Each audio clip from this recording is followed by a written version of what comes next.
Olá, seja muito bem-vindo ao programa Diálogo Aberto dessa semana, sempre trazendo temas para você, sempre trazendo temas importantes, convidados que nos ajudam a refletir e a pensar, orientar muitas das nossas atitudes. E hoje não podia ser diferente, nós vamos tratar hoje sobre a questão da saúde mental. Vamos receber aqui no estúdio o Ari Reis, ele que é psicólogo e trabalha justamente, é integrante da Referência Técnica de Saúde Mental da SESMA, da Secretaria Municipal de Saúde, e vai trazer para nós justamente uma análise sobre essa questão toda que envolve não somente o sofrimento mental, quando justamente no passado nós tínhamos uma segregação, né, até um espaço de exclusão sobre as pessoas que sofriam dessas questões todas, era baseado justamente nesse processo, e depois uma luta para um tratamento mais humano, né, justamente para trazer essas pessoas também em condições de serem bem atendidas. Por isso, o Ari Reis, que é psicólogo, vem falar conosco sobre esse tema tão importante. Muito bem-vindo, Ari, aqui conosco no nosso programa. Quero agradecer o convite, em nome da Secretaria Municipal de Saúde e da Referência Técnica de Saúde Mental, onde eu sou parte da equipe. Muito obrigado, isso é um tema extremamente relevante. Ari, para começar, o que a gente considera como saúde mental? A gente vive num clima, né, numa sociedade que trabalha, por exemplo, a questão da ansiedade. Estamos passando ainda por um período aí de pandemia, em que nós estamos sendo submetidos a uma avalanche de informações, mas também de certa preocupação, de medo, de situações complicadas que nós estamos vivendo, né? Enfim, um conjunto de ações. Como é que a gente percebe ou conceitua essa questão da saúde mental com este foco na atualidade? Bom, para não ser muito abstrato, eu diria que é o cuidado de si, cuidar de si e caminhar na direção de um equilíbrio para enfrentar as dificuldades, os problemas e o sofrimento da vida, porque todos nós passamos por sofrimento. Mas em alguns casos esse sofrimento psíquico, mental, ele passa de um determinado limite e a pessoa começa a ter problemas para fazer, digamos assim, as suas atividades diárias, cotidianas, familiares, profissionais. E existem algumas pessoas que atravessam isso por toda a vida, na verdade, e precisam de ajuda, de apoio constante. Mas eu diria que saúde mental é cuidar de si, se a gente puder resumir dessa forma. Nesse ponto, muito interessante que você aborda, cuidar de si e esse cuidado com o outro, na questão mesmo da família, na questão dos amigos, na questão do trabalho, isso ajuda também a ter esse equilíbrio ou essa questão toda da saúde mental?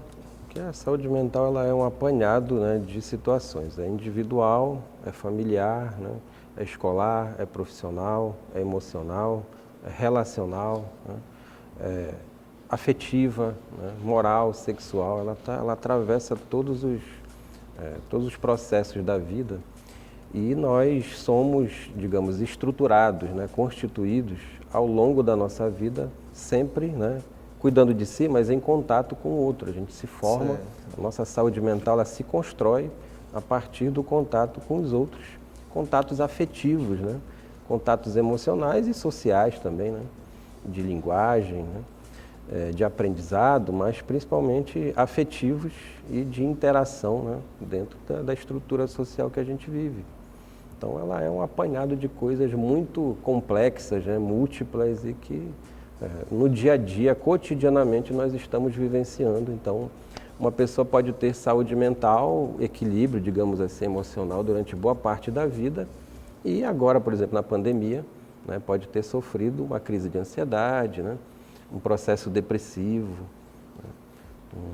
uma crise emocional, perdas familiares e luto que levaram, digamos, a um sofrimento. Então, por isso que eu digo que o cuidado de si ele é constante na vida e ele se faz, claro, entre eu e os outros, eu e o mundo, eu e a realidade social onde eu vivo. E como é que a gente consegue fazer essa questão mesmo profilática, nessa questão preventiva, para evitar um desequilíbrio nesse campo? Bom, normalmente a gente faz o que a gente chama de apoio e ajuda. Pedir apoio. Esse apoio pode ser de um familiar, pode ser de um amigo, de uma amiga, mas pode ser também um apoio profissional. Você pede ajuda de profissionais e você se submete a um processo terapêutico. que é um processo de cuidado, como eu falei, o cuidado de si, né? O profissional de saúde mental, ele é um profissional que tem que estar apto, preparado, né, para realizar o cuidado do outro. Né? Certo. Atenção psicossocial ao sofrimento mental, ao sofrimento psíquico e a esse, digamos, desequilíbrio, né, emocional em função de eventos de vida que acontecem e vão, né, tirar a pessoa desse, digamos, eixo, né, racional que a gente precisa ter para continuar enfrentando os problemas, as dificuldades e superando, né, indo em frente. Ter o que a gente chama de resiliência, mesmo, né? Com sofrimento, mesmo com dificuldades e problemas, mas você dá um jeito, né, de vivenciar essas coisas e ir em frente construindo a sua vida, né, a sua trajetória. O que você analisa hoje, por exemplo, como uma das questões que mais desperta, por exemplo, ansiedade, desequilíbrio nesse campo? É questão financeira, é questão relacional, é questão de valores? Como é que está esse cenário na realidade que nós temos O hoje? 18 de maio ele é o Dia Nacional da Luta Antimanicomial, né? Então, Certo. Nessa data a gente celebra a luta antimanicomial, né? A desativação dos manicômios, a transformação do modelo de atenção em saúde, modelo psicossocial, que é esse modelo do cuidado, né? Do cuidado em liberdade, desse apoio constante na vida das pessoas. E eu diria que hoje, o 18 de maio, o tema dele, na verdade, é saúde mental em tempos de pandemia. Então, hoje, Certo. o grande problema, né, mundial é a pandemia da Covid-19, que ela trouxe problemas de saúde, né, de internação para muitos tiveram contágio da Covid, e houve problemas financeiros, né, sociais, familiares, desemprego, situações de vulnerabilidade, né, pessoas que estavam levando as suas vidas e acabaram em situação de rua, acabaram sem moradia, né? Acabaram doentes, né? Pela sua situação de trabalho também, né? Às vezes pela própria atividade de trabalho contraíram a Covid, ficaram com sequelas, né? Não podem trabalhar, ou aqueles que não têm como acessar renda no momento, né? E que estão passando por muitas dificuldades e você vê aí os pedidos, né, para ajuda governamental, eles são constantes. As pessoas pedindo um auxílio moradia, auxílio alimentação, né? Todos os tipos de auxílio possíveis. Até os músicos, né, pediram várias categorias profissionais, os empresários, né? Todo mundo pede ajuda, porque o problema da Covid ele é sério. Eu estava vendo uma pesquisa, que foi uma publicação internacional, acho que na revista The Lancet, que é da Inglaterra, europeia, aqui no Brasil foram pesquisadas, né, cerca de 3.500, 3.600 pessoas, e cerca de 70% delas apresentaram ou a ansiedade, né, aumentada, ou um processo depressivo, ou um processo de estresse.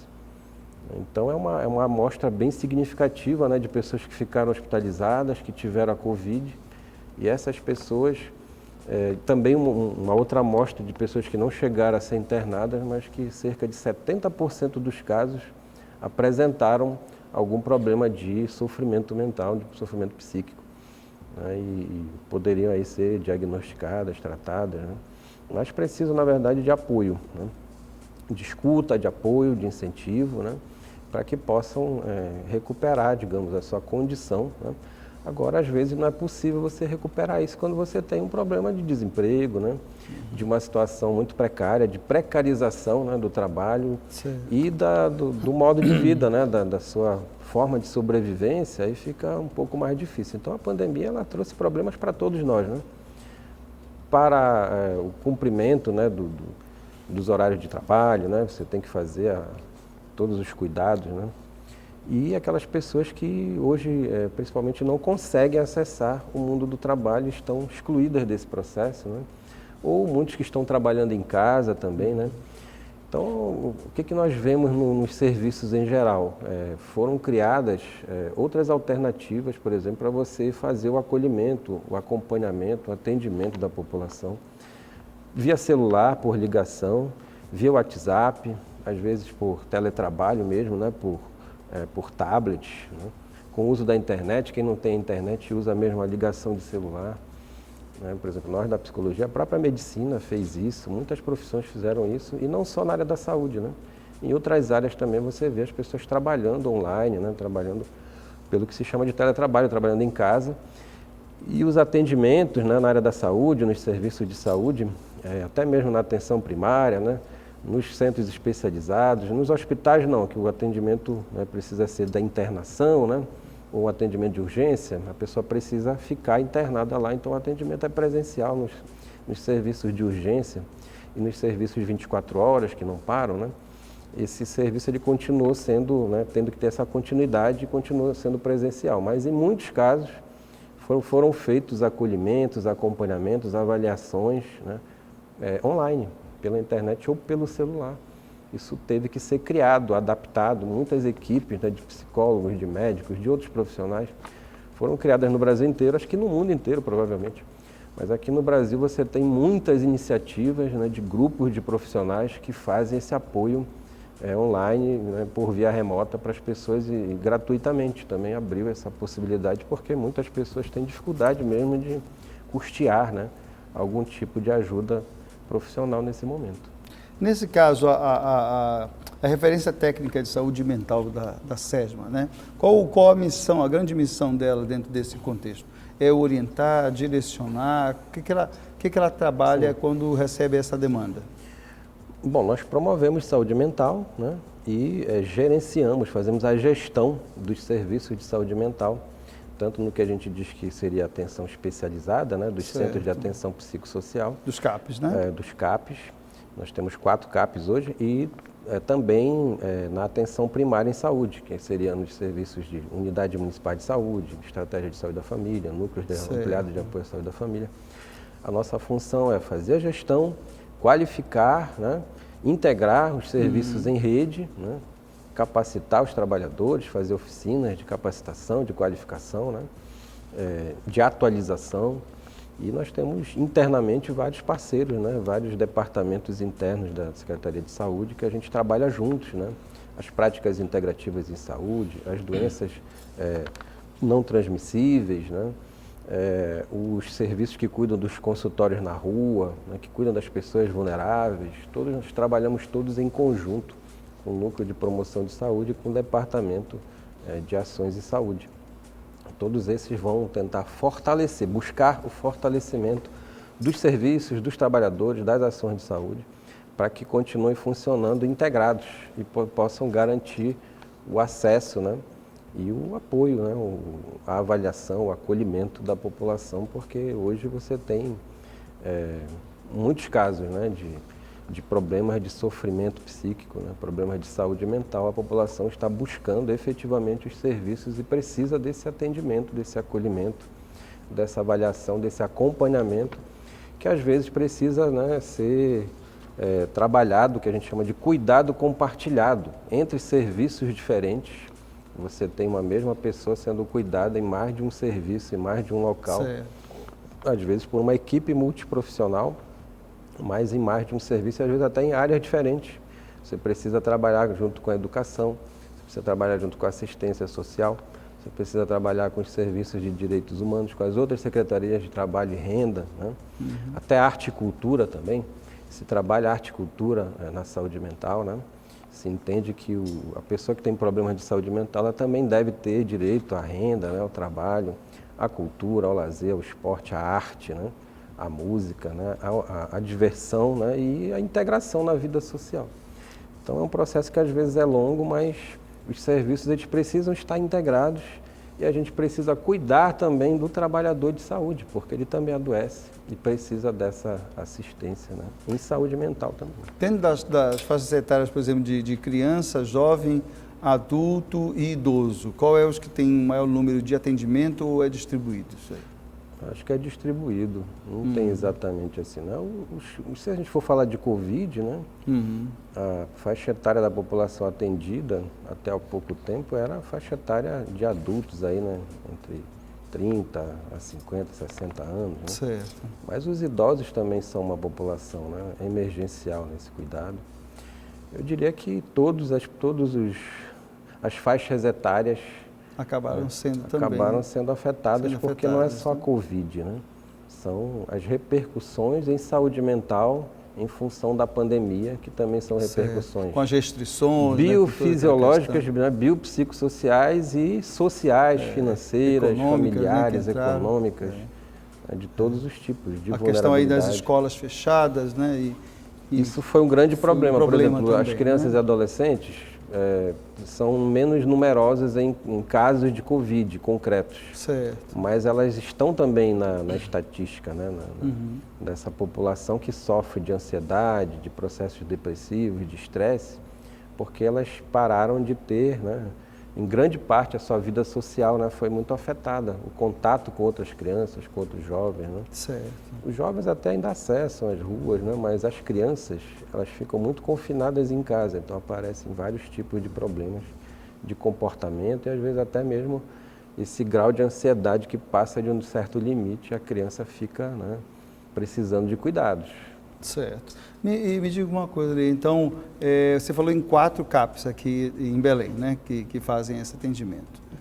As pessoas vão procurar direto o CAPs ou elas são encaminhadas para lá através de uma central? Como é que é o processo? Por exemplo, eu estou com uma situação que eu considero, né, uma questão ligada à saúde mental com um parente ou eu mesmo. Sim. Eu procuro direto o serviço no CAPs ou eu preciso procurar uma central para distribuir, para encaminhar?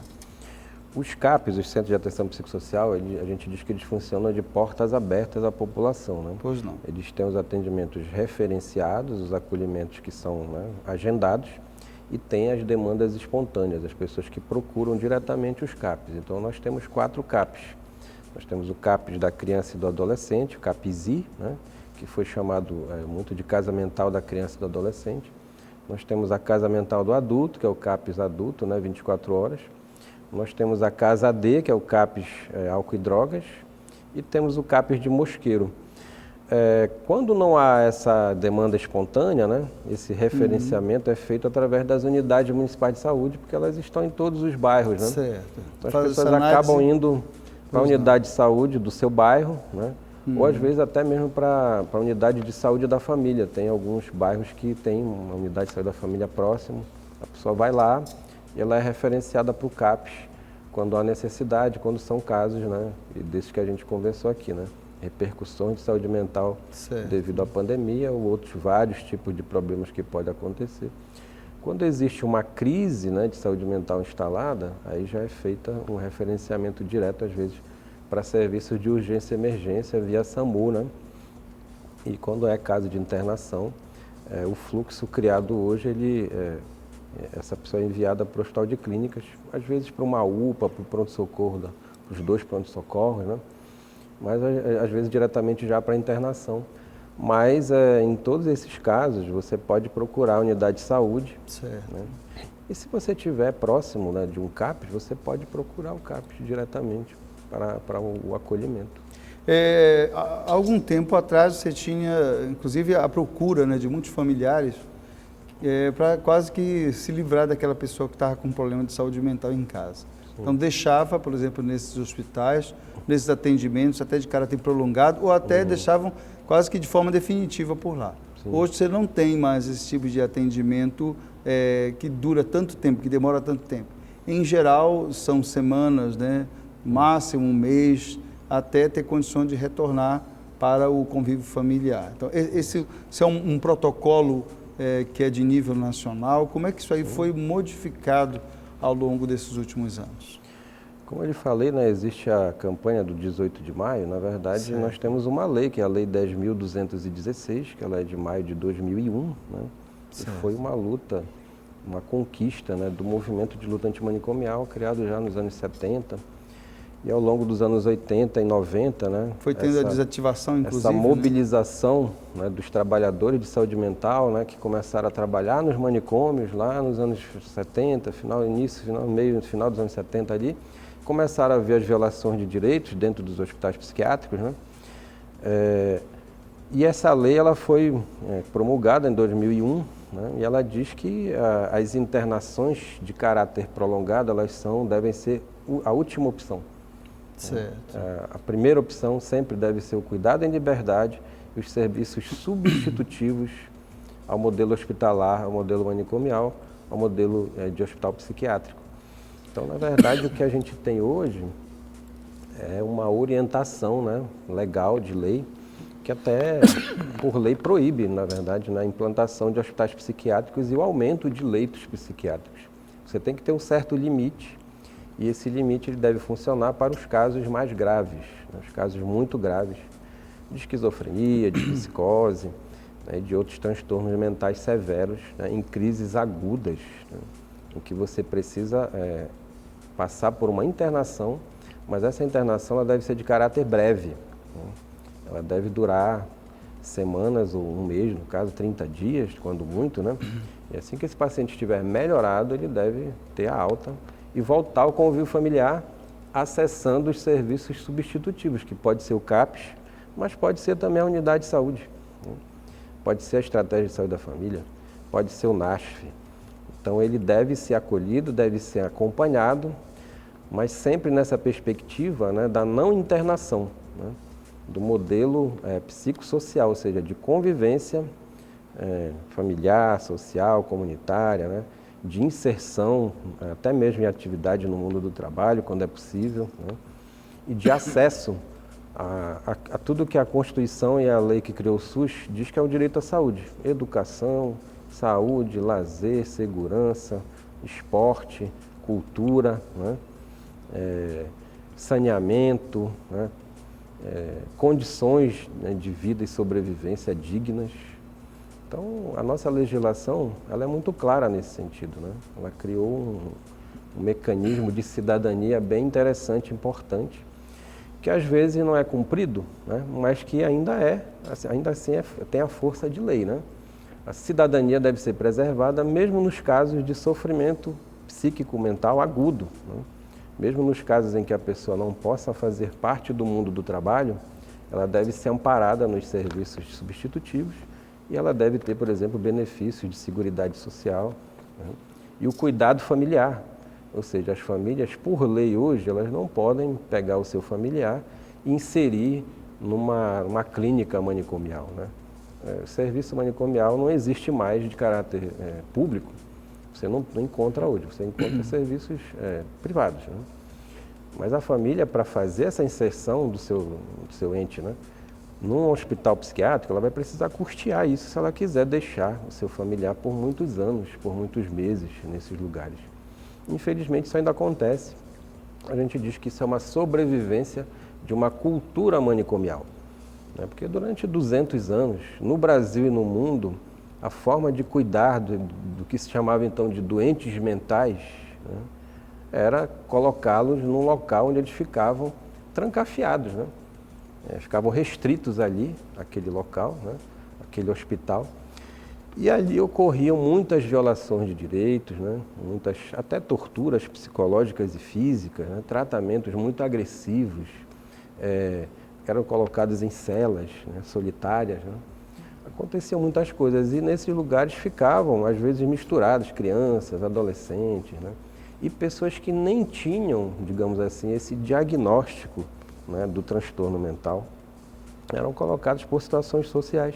Você podia encontrar, nos antigos hospitais psiquiátricos, nos manicômios, nos asilos, você podia encontrar pessoas que estavam em situação de rua e foram levadas para lá, né? Pessoas que não tinham família eram levadas para lá, chamados mendigos, né, na época. Pessoas em vulnerabilidade social alta, né? Pessoas que usavam drogas eram colocadas, né? Transeuntes, pessoas andarilhos que, né, chegavam nos lugares, às vezes eram colocados lá. Pessoas que tinham família, mas que faziam alguma transgressão, cometiam aborto, se separavam, né, não queriam ter filhos, ou se declaravam ateias, agnósticas, eram colocadas nos manicômios. Então você tinha uma gama de pessoas, uma quantidade imensa de pessoas que nem deveriam estar ali. Isso, em algum momento, no Brasil e no mundo, foi identificado.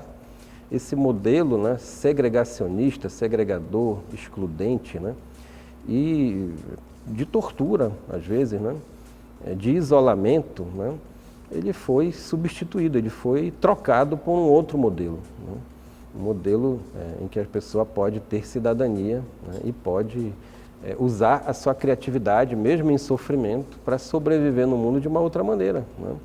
Por exemplo, você tem artistas esquizofrênicos, né? Você tem pessoas que tinham problemas de psicose, mas eram pessoas extremamente criativas, né? Às vezes você tem essa possibilidade de viver com a sua psicose, com a sua esquizofrenia, com esse sofrimento psíquico, mas ainda assim acessar, né, uma atividade, o mundo do trabalho, o mundo da arte, o mundo da música. Criatividade, né? A criação humana, ela independe do sofrimento. O sofrimento ele vai ocorrer em determinados momentos de vida, podendo paralisar, né, as pessoas. Algumas têm ideações e tendências suicidas, né, mas isso pode ser, né, acolhido, cuidado, né, acompanhado, tratado e melhorado. Então a pessoa pode superar esse momento de crise e voltar, né, a ter, digamos, uma integração, né? Se sentir adaptada, se sentir criativa, se sentir viva. Né? Com certeza. Ok, estamos falando aqui com o Ari Reis, ele que é psicólogo e integrante da Referência Técnica de Saúde Mental da Secretaria de Saúde de Belém. E falando sobre o tema saúde mental, nós vamos agora a um rápido intervalo e a gente retorna ainda tratando sobre este tema para você e trazendo também orientações e dicas. Fique conosco.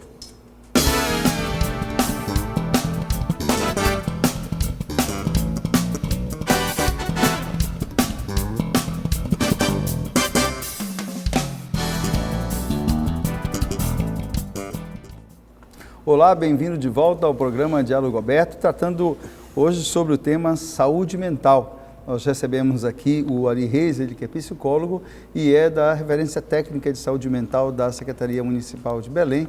E nós vamos somente falar sobre esse tema, continuar falando sobre esse tema e falando sobre a questão do tratamento, né, Ari? Como é que é feito o tratamento para essas pessoas que é preciso de um atendimento mais prolongado, digamos assim, ou que precisa até do caso de uma internação para as questões de saúde mental aí sendo atacada, em desequilíbrio, como é que a gente pode tratar essas questões todas? A Lei 10.216, né, e a literatura mundial, né, de saúde mental vão dizer o seguinte: a internação em último caso, né, só quando for estritamente necessária, né, quando o sofrimento psíquico ele atingir um grau muito elevado, né, e existe risco de agressão, de você deixar de poder gerenciar sua própria vida, né, de você perder, né, digamos, o limite entre o real e a sanidade, né, o real e o não real, né, quando existem muitas alucinações, delírios, né, persecutórios e crises mesmo em que a pessoa não consegue mais diferenciar o que é real e o que não é. Né. Nesses casos, a internação ela é necessária. E a lei, ela não proibiu a internação, ela proibiu a internação prolongada. Aquela que as pessoas eram deixadas no hospital psiquiátrico, no manicômio, durante anos, né? Meses, anos, décadas. Existem casos de pessoas que passaram 60, 50 anos no hospital psiquiátrico e nunca saíram. Né? Então a internação hoje ela é uma internação breve e o mecanismo criado foi, você monta enfermarias psiquiátricas com equipe multiprofissional dentro de hospitais gerais. Nós temos aqui o modelo do Hospital de Clínicas, né? Ele é um hospital de referência para cardiologia, para nefrologia e para psiquiatria. Ele é um hospital geral. Lá dentro você vai ter casos, né, de infarto, por exemplo, né, de problemas renais, e você vai ter pessoas com internação em função de sofrimento psíquico, né, de transtornos mentais. Essas pessoas vão para a enfermaria, né, especializada, psiquiátrica, dentro do Hospital Geral, que é o HC, e vão ficar em internação breve ou em emergência psiquiátrica. Até que tenha condições de fazer o retorno. Assim que for possível, né, a gente chama de alta melhorada. Assim que a pessoa melhorar do seu sofrimento, assim que ela tiver condições, né, de receber alta, ela é devolvida, né, para a sociedade. Ela vai para sua casa, vai para sua família, né. Quando tem, né? Algumas pessoas acabam voltando para a rua, mas esses são casos de vulnerabilidade, né? Casos que precisariam de um suporte de rede maior, né? Que hoje a gente consegue parcialmente já identificar e cuidar dessas pessoas também. Mas normalmente a internação breve, ela dura aí uma semana, 15 dias, 20 dias, 30 dias, às vezes um pouco mais. Nos casos de emergência psiquiátrica até, né? Até que a pessoa melhore, né, dessa crise imediata, mais severa, mais aguda, né, e recebe alta mesmo, com 15 dias, às vezes menos, às vezes um pouco mais, ou então ela é passada para um outro setor, que é o setor de internação breve, onde ela passa um pouco mais de tempo até ela ter condições de voltar ao convívio social. Então, a internação ela não é proibida, né? O que foi, digamos, limitada, né, foram as internações de longo prazo, As legislações, ultimamente, do Ministério da Saúde têm uma tendência a liberar essas internações prolongadas de 3 meses, de 6 meses, de 1 ano, mas sob cuidado médico. O médico é que vai, né, avaliar o paciente e decidir se ele realmente precisa ficar nessa condição de uma internação com uma duração maior. São aqueles pacientes que não melhoram de imediato, né? São psicoses, esquizofrenias graves, severas, né? Alguns transtornos bipolares, algumas outras coisas que realmente, depressões psicóticas às vezes, que precisam de um cuidado mais prolongado, mas é muito sobre a avaliação médica que vai definir, né, essa renovação da internação para um período mais prolongado. Mas, no geral, a grande maioria dos pacientes é liberado num período de até 30 dias. Menos, às vezes um pouco mais, mas a maioria recebe alta nesse Essa período. média, né? E continua o seu cuidado nos CAPs, nas unidades de saúde, nos consultórios na rua, no NASH. Onde se localiza esses CAPs? Você falou ainda há pouco, tem... Olha, o CAPS AD, ele fica na José Malcher, com a 14 de adultos, de março. Né? A José Malcher, 14 de março. A Casal que Drogas. Ok. O CAPS I, infantil do adolescente, ele fica na Duque de Caxias, com a Mauriti. A Casa do Adulto, acho que ainda é no mesmo local, ali na Castelo Branco, né? E o CAPS Mosqueiro é ali no bairro, ali próximo do cemitério, ali do Mosqueiro, eu não lembro qual é o nome agora. Mas esse cuidado, às vezes o paciente sai de alta, o usuário, né, o usuário do SUS sai de alta, ele vai acessar a unidade de saúde. Muitas vezes ele faz isso, né? A família tem essa referência, né, às vezes próximo de casa, da estratégia de saúde da família, da unidade de saúde, e ele vai para lá, né? Às vezes fica sendo acompanhado nos programas de saúde mental, que existem em várias unidades de saúde, né, funcionando às vezes mais, às vezes menos, né? Nós estamos reestruturando esses serviços, mas eles existem, né? E eles acolhem os usuários, os pacientes. No caso das UPAs, por exemplo, elas têm algum protocolo de atendimento ou de encaminhamento em caso, por exemplo, de surto? Não, esses fluxos, eles precisam ser revistos, né? Os fluxos existem, mas, por exemplo, onde existe o acolhimento, né, de pessoas em sofrimento, é mais nos pronto-socorros, mas eles chegam, né, com demandas, às vezes, né, indiretas, não é exatamente por esse motivo, né? No geral, o fluxo criado é esse do SAMU, né, em que o SAMU é chamado com a parceria com o Corpo de Bombeiros. Quando há uma crise muito grave, né, de reações violentas, né, de muita, digamos, persecutoriedade, né, aí a pessoa acaba sendo levada pela ambulância já para o HC, né? As UPAs, mas em muitos lugares, né, você que tem que criar esse fluxo. As UPAs, elas podem ter também equipes de saúde mental, que fazem essa internação breve, né, e esse cuidado emergencial, por exemplo, por até 72 horas. Né? Certo. Internações brevíssimas ali, de socorro imediato em caso de crises agudas. Aquela situação e tentar reverter. Em caso de crises agudas, medicações injetáveis, né?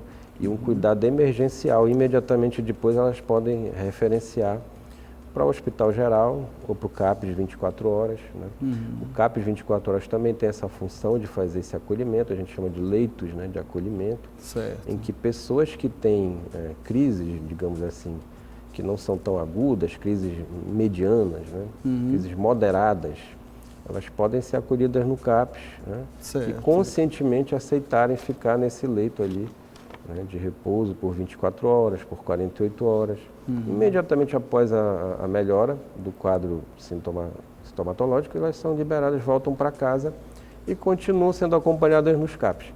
Isso é o ideal. Agora, dependendo dos serviços, né, como as equipes trabalham, isso às vezes é feito de uma maneira diferente. Por exemplo, nas nossas UPAs, a gente precisa criar esses serviços ainda, né, de leitos de saúde mental. No geral, elas não têm esses leitos porque você precisa de estrutura, né, de investimento, de recurso, de materiais, de treinamento, de contratações, né, ou de concursos públicos. Isso... Até porque a abordagem de uma pessoa dessa é bem perigosa, inclusive. Isso precisa se ela ser tiver com algum uma ação de gestão, precisa ser programado, mesmo, né? Precisa ser programado, né, no orçamento anual, né?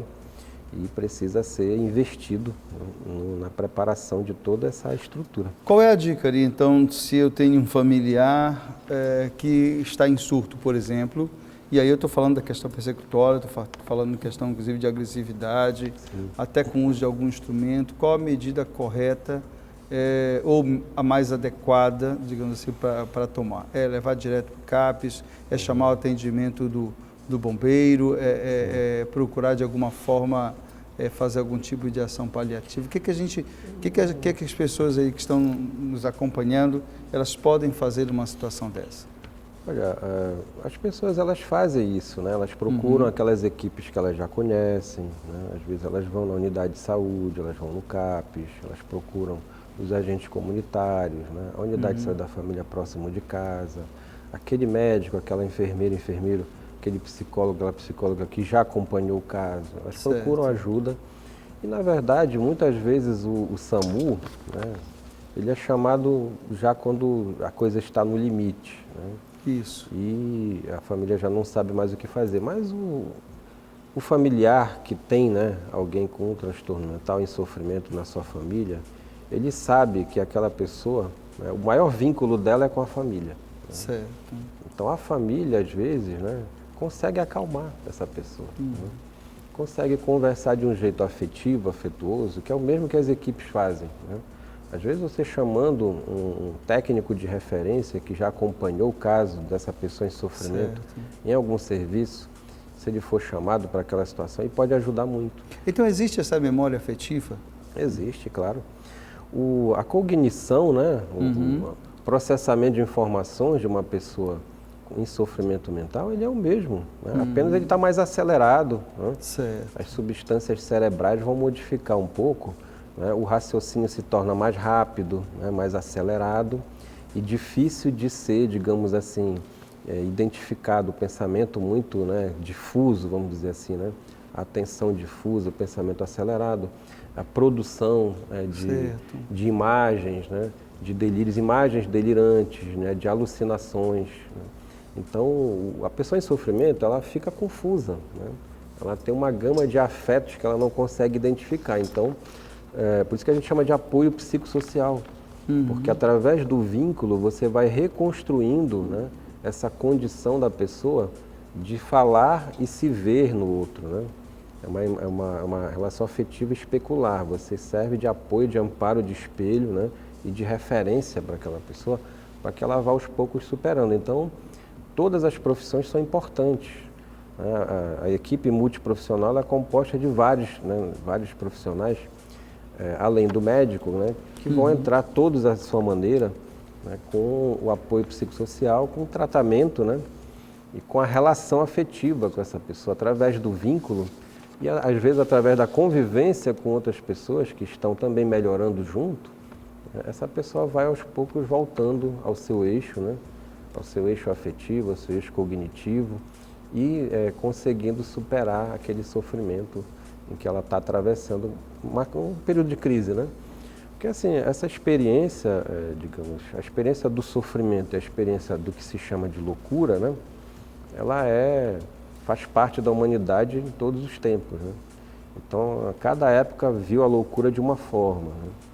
Você tem períodos em que a loucura era considerada, aquelas pessoas eram consideradas como extraordinárias, acessavam os espíritos, né? Eram pessoas que eram consideradas, que tinham acesso, né, ao divino, ao sagrado, né, ao espiritual. Né? Em outros momentos eles eram os bobos da corte, né? Animavam aquela comunidade, aquelas pessoas ali que estavam em volta delas. Né?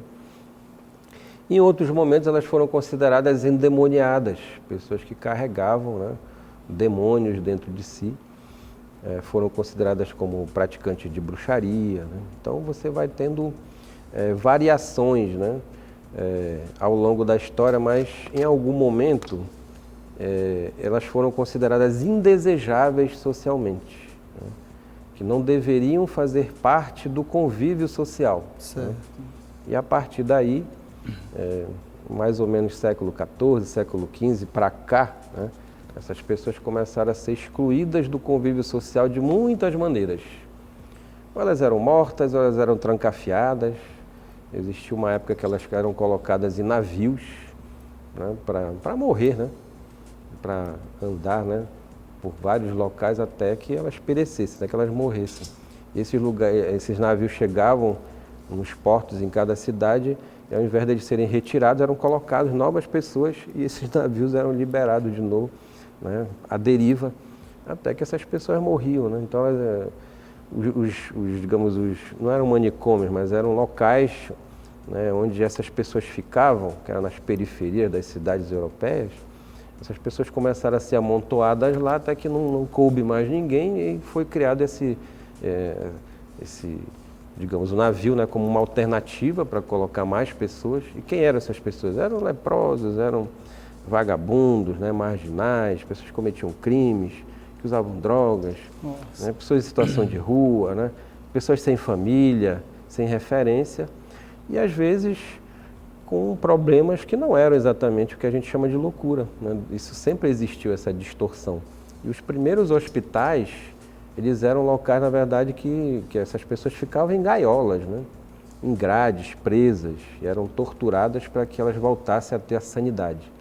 A insanidade, ela foi criada em algum momento da nossa história como algo que não era da ordem da razão, né? Era da ordem da desrazão. Né? Então, a experiência da loucura, ela foi associada à insanidade, né? E, portanto, à selvageria, né? Ou ao contato com o demônio, né? Eram seres que foram estigmatizados como violentos, perigosos e que não poderiam viver socialmente integrados. A partir daí eles foram excluídos, né? E eram como se fossem prisões, né? Depois foram transformados em hospitais, com muita tortura, tratamentos absolutamente violentos, como banhos de água durante muitas horas, umas máquinas na cabeça e o famigerado eletrochoque, né? Que às vezes era dado na água ou às vezes diretamente no corpo, né? Para que, digamos assim, a doença mental do cérebro, né, fosse curada, né? Por meio desse essa tratamento. Cura nunca acontecia, né? Então veja só, os hospitais psiquiátricos já psiquiatrizados, né, com essa figura do psiquiatra, eles foram criados no século XIX. Mas, digamos assim, a clorpromazina, que foi o primeiro medicamento antipsicótico, foi criado em 1952. Já no século XX, né? Então, 100 anos, 150 anos aí, pelo menos, os hospitais funcionaram sem a medicação que a gente conhece hoje. Então, eles eram tratamentos morais ou tratamentos violentos, principalmente o eletrochoque, o isolamento, o aprisionamento, né? Ficavam em celas ou isolados em solitárias, tomavam banhos, né? Banhos gelados na cabeça durante muito tempo, vários outros tipos de tratamento, umas cadeiras, umas coisas bem estranhas. Depois esse tratamento foi modernizado, vamos dizer, né? Juliano Moreira, no Brasil, foi o psiquiatra que fez, esse tratamento modificou o tratamento aqui no Brasil. Philippe Pinel foi o que fez isso na França. Até Pinel também hoje é sinônimo de alguém que também, né, é louco. Mas o Pinel, ele mandou saltar todo mundo e criou um outro tipo de tratamento, que era um tratamento, digamos, mais sistematizado, em que você iria buscar já a cura da doença mental, né? E aí a criação da doença mental se deu nesse momento, final do século XIX. Você criou essa imagem, né? Essa coisa, né, de diagnosticar alguém que não tinha a razão como todos, né, que tinha a experiência da desrazão, portanto, como louco, né? Como alguém que era insano, que não era da ordem da racionalidade, sim da irracionalidade. Essas pessoas precisavam sair do convívio social, exatamente como os criminosos, né? Então foram criados locais específicos, tanto as prisões quanto os manicômios, era para privar a sociedade do convívio dessas pessoas perigosas. Mas a cura prometida nunca veio, né?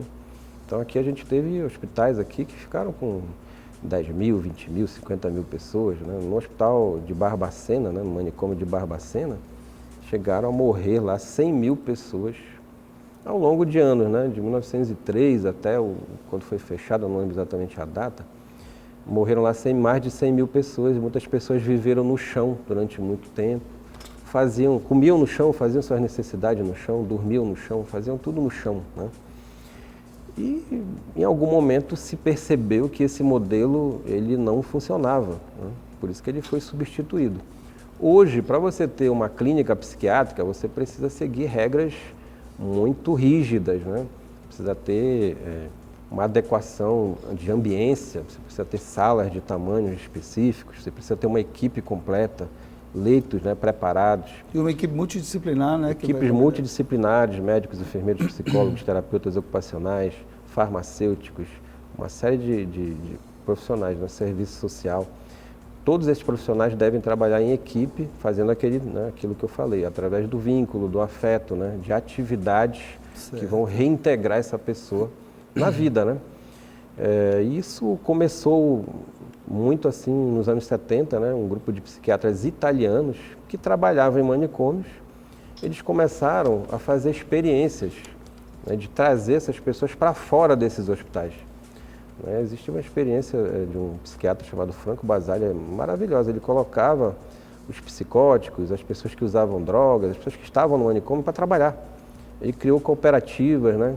Criou serviços em que ele absorvia essas pessoas em salões de beleza, em fábricas de reciclagem, em empresas de reforma de imóveis. Ele colocou essas pessoas para trabalhar juntas, todas juntas, né? Pessoas que tinham, digamos, transtornos moderados, transtornos bipolares, né? E pessoas que tinham esquizofrenia, psicose, e pessoas que usavam drogas, todas juntas ali trabalhando. E deu muito certo, e eles pegavam e apresentavam, né, esses internados para a comunidade e diziam, olha, nós temos uma empresa aqui para reformar o seu imóvel, você quer? Aí a pessoa dizia, eu quero, vou tentar. Aí eles iam lá, pintavam, né, reformavam a casa, né, faziam todas aquele trabalho que uma empresa, né, comum faria. E foram experiências maravilhosas que até hoje existem. Que mesmo no Brasil você vai encontrar cooperativas que vai absorver pessoas que já passaram por internações, né, que já passaram por serviços de CAPES e outros de saúde mental, que trabalham, que produzem, né, que acessam renda, que estão aí vivendo as suas vidas nos períodos em que o sofrimento, né, é menor, né, é suportável, né. Em alguns casos a depressão vai e vem, né? Em alguns casos os transtornos ansiosos vão e vêm, essas pessoas vão, né, novamente ter crises, né? Ideações suicidas durante a vida, mas isso não nos impede de viver. Com certeza, e respeitar essas questões todas da dignidade da pessoa humana, né? E nós temos hoje exemplos maravilhosos. Situação, né? Você tinha, por exemplo, síndrome de Down, era uma modalidade, né, de pessoas, né? De problemas dessas pessoas que eram confinadas, tinham manicômios exclusivos para criança. O autista ficava lá, a pessoa que tinha síndrome de Down, o chamado retardo mental, que agora se chama de deficiência intelectual, né? Uhum. E eles ficavam também em hospitais. Hoje essas pessoas estão aí vivendo, né? Existem pessoas com síndrome de Down que se tornaram profissionais, que se casam. Eu já vi ator com síndrome de Down. Autista também, já vi atleta com síndrome de Down. Os autistas também, né, estão vivendo. Então, quer dizer, a gente segregou essas pessoas durante muito tempo, né? E elas são, claro, pessoas que têm problemas, né? Algumas delas problemas até sérios. Mas muitas delas, e mesmo essas com problemas mais sérios, elas vão achar uma forma de conviver, né, dentro da sociedade, dentro da cultura. E se você oferta atividades como música, pintura, poesia, esporte, lazer, sabe? Essas pessoas, elas brotam, elas afloram, elas começam a usar essa criatividade realmente extremamente relevante, né? É grande. Então, uma pessoa que tem esquizofrenia pode ser um poeta, pode ser um escritor, pode ser um contista, né? Pode fazer música, né? Ele pode ser um artista, inclusive. E pode achar formas, né, de viver através dessa arte, né? E de ser incluído na sociedade, né, como um todo, em todos os aspectos. Acessar a cultura, acessar direitos, acessar o mundo do trabalho em vários casos, né? Essa experiência da Itália prova isso, quer dizer, essas pessoas que eram consideradas incapazes, e são até hoje por lei, né? Elas não podem gerenciar suas vidas, não podem gerenciar dinheiro, bens, às vezes conseguem trabalhar. Se você fizer uma reestruturação de projetos de vida, você consegue fazer essas pessoas se adaptarem ao mundo racional, né? O que você diria, então, ali para essas famílias que, ou com jovens, ou com adultos, ou com idosos, muitas vezes também a questão da idade acaba acelerando alguns processos, né? Sim. E que percebem, então, que é possível essa convivência claro, com os cuidados, com o tratamento, Sim. com o acompanhamento, né, nessas questões, mas o que a gente pode dizer para essas famílias que nos assistem e que têm pessoas nessas condições como membros aí, né, do seu grupo, da sua comunidade? Como é que a gente pode trabalhar isso para perceber, então, a dignidade da pessoa, né, e esse cuidado que é preciso ter e, logicamente, como você bem falou, estas surpresas, inclusive, do nível de criatividade, de afeto, né, de demonstração, inclusive, dessa força, dessa capacidade de viver? Eu acho que o principal, o início de tudo é você superar o estigma, né? É você deixar de ver essa pessoa da sua família como alguém que é indesejável para você. Certo. Acho que esse é o princípio, né? É porque culturalmente, né, existe um tabu que é: eu não quero que nenhum membro da minha família seja louco, seja anormal, né, seja pirado, seja alguém que não é são, né? Então, o primeiro passo é a aceitação, porque, como a gente viu, né, sofrimentos podem acontecer ao longo da vida. Então, o idoso hoje, que foi extremamente produtivo, né, durante a sua vida, ele pode ter um problema problema de modificação da sua produção cerebral, né? Alguns acabam tendo diagnósticos de mal de Alzheimer, né, mal de Parkinson e outras doenças comuns na terceira idade, na melhor idade. E às vezes essas pessoas mudam, né? E isso pode acontecer com uma criança, com um adolescente, com um adulto, né, com uma pessoa produtiva às vezes, mas que vai atravessar um período ali que é um período confuso, que é um período diferente e que é um período estranho para quem convive com ela. O primeiro passo é a aceitação, é você buscar saber o que está acontecendo. Às vezes na família apenas a gente não consegue, porque nós somos muito cheios de preconceitos. Então a primeira coisa às vezes que nós dizemos é: fulano está pirado, né? Fulano perdeu o juízo. Então a gente precisa buscar ajudar, né?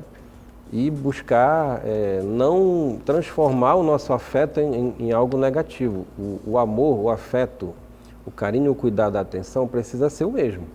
Né? Você precisa ter a mesma dedicação que você tinha quando o seu pai, o seu filho, a sua esposa, o seu irmão, a sua irmã, a sua mãe, né? Aquela pessoa da sua família, o sentimento ele deve ser o mesmo. Sim. E a intenção de ajudar deve ser a mesma de antes. Ou a mesma, digamos, no caso, eu tenho um filho que tem algum problema, né? Eu preciso olhar para essa criança como eu olharia para uma outra criança que não tem aquele problema. Correto. Somente assim é que eu vou poder buscar ajuda, apoio e descobrir o que se passa.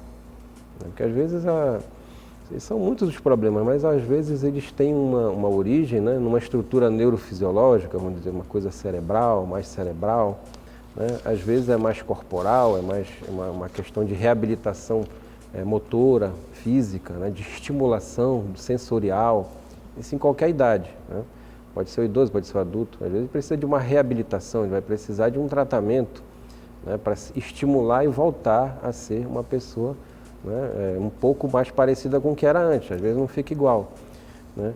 Às vezes essas questões elas acontecem por problemas afetivos, problemas de relacionamento na família, né?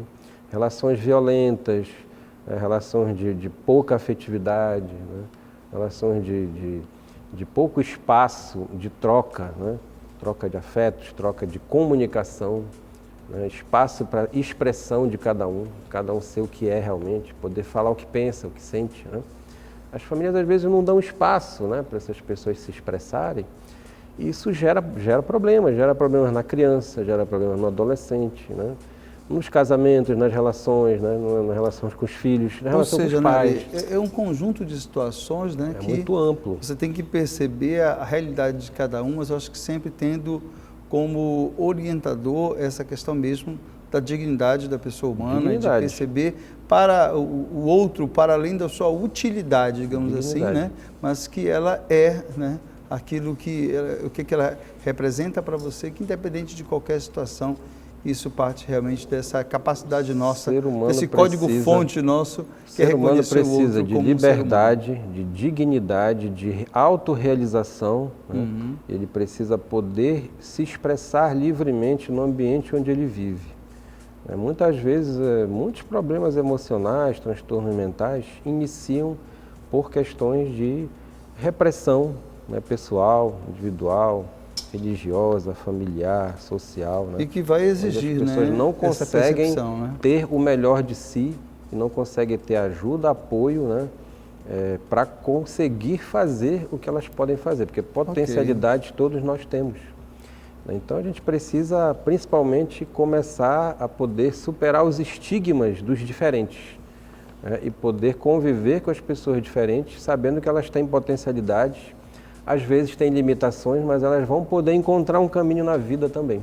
Ok, eu queria agradecer então aqui ao psicólogo Ari Reis, ele que é integrante da Referência Técnica de Saúde Mental da Secretaria de Saúde de Belém. Muito obrigado, Ari, pela sua presença, pelos seus esclarecimentos e por toda essa questão que envolve também essa questão da saúde mental. Em nome da Referência Técnica, em nome da Secretaria Municipal de Saúde, e dizer que a gente está buscando sempre o melhor, né, e ofertar serviços de qualidade e acolhedores para as pessoas cada vez mais. Ok, e muito obrigado você que nos acompanha no Diálogo Aberto dessa semana e sempre o convite renovado, para a gente sempre estar se encontrando aqui e falando sobre questões tão importantes como essa que nós falamos de hoje e trazendo essas dicas e orientações para que a gente possa realmente viver e conviver em paz. Muito obrigado, fique com Deus e até o próximo programa.